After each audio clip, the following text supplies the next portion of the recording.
Chapter 3. When the cat is away. At 6 o'clock, I was at the station. I had been listening to the weather report. There would be clear skies all over Mouse Island, but fog as always in Transratania. Why did my cousin have to get lost in the coldest part of the island? The coldest and the most mysterious too. There were lots of stories about the castles of Transratania.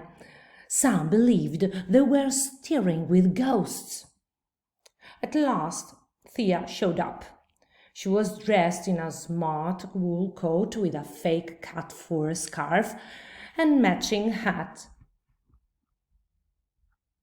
"Hey, big brother, how are you?" she greeted me. She was grinning.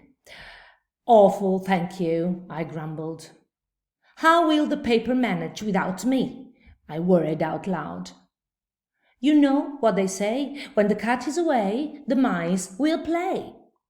My sister laughed. "Oh, police jerrykins," she scoffed. "You're not all that important, really." "In case you have forgotten, I run a newspaper," I said in my most serious tone. "If I'm not at my desk, who will publish the Rodents Gazette?" "Oh, give me a break," Thea snickered. "The office can run just fine without you. In fact, they will probably be better off. No nervous old cheddar face breathing down their fur." "I'm not a cheddar face," I protested. But I have to admit, I did worry about the paper.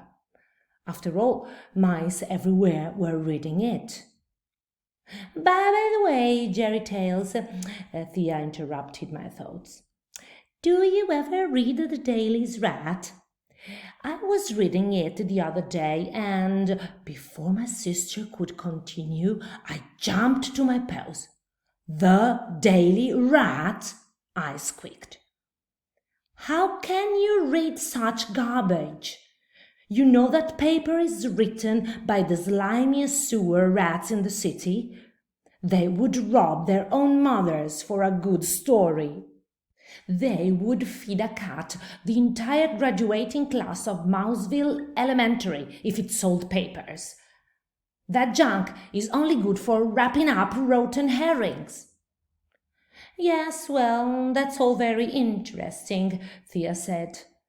"But last night I had a great idea for an article. I will write a story on the castles in Transratania.